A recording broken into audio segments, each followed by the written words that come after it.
What rough beast, its hour come round at last, slouches toward Bethlehem to be born.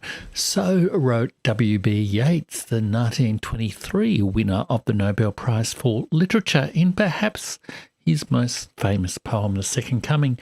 And Yeats was one of the 120 winners of the Nobel Prize for Literature since 1921. And in this video, I'm going to give you my quick cultural tour of the winners of the Nobel Prize for Literature between 1922 and 1928. I'm Jeff Rich. Welcome to the Burning Archive. All my details are in the video description below, so do check it out at your leisure. I'm going to read them, but you can read even just little bits too by following along with these videos and subscribing to my Substack at jeffrich.substack.com. You'll get a free weekly email every week with some links and resources to all 120 winners of the Nobel Prize for Literature. So this week I'm looking at the winners from 1922 to 1928. We're doing 7 winners in each week, one for each day of the week. All these winners are from Europe, and Europe has Yeats' poem about rough beasts slouching towards Bethlehem to be born evoked. European society in the 1920s was in turmoil.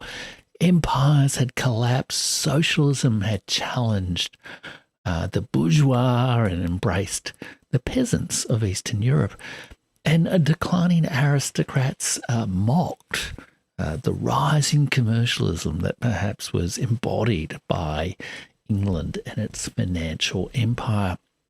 Communists clashed with religious thinkers in Russia, in Spain, and all across Europe. And a storm of resentful racism was brewing. And in these years between 1922 and 1928, the 7 Nobel laureates dramatized those tensions in their work and in their lives. Let's have a look at who they were.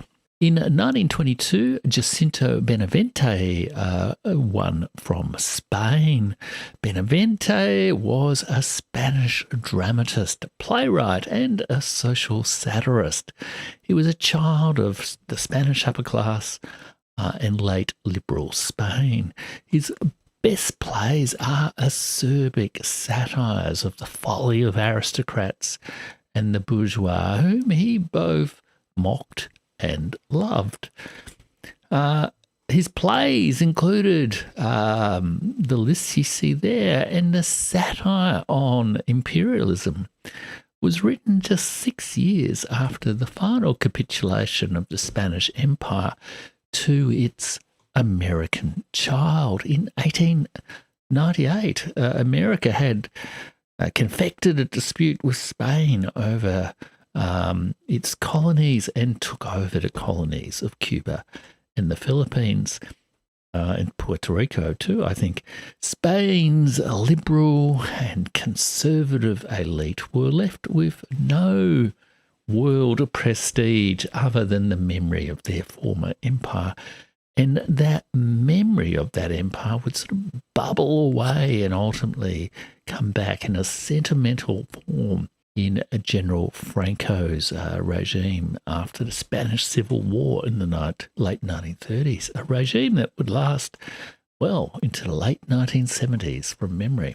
Benavente was a liberal monarchist, and he opposed socialism and the social unrest that had broken out all over Europe after World War I, including, of course, in the Soviet Union. He would later become a reluctant supporter of Franco's regime in Spain. For all his biting remarks in his play, he really rarely showed much political judgment, but he was a great comic observer of the social scene. There are claims that Benavente was gay, and so perhaps he can lay claim to being the first gay man to win the Nobel Prize for Literature.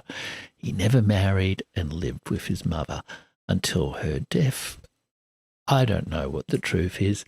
But it may be that gave him a heightened sense of the theatrical conventions of society that he used in his plays. His most acclaimed play is The Bonds of Interest from 1907, and it presents Spanish bourgeois society as a puppet drama in the tradition of the commedia dell'arte. And you can actually watch a complete performance of that play right here on YouTube. And if you subscribe to my Substack, you'll get links to the full text of the play and other works by Benavente as well. And I hope you've enjoyed this cultural tour of the 7 Nobel Literature Laureates from 1922 to 1928.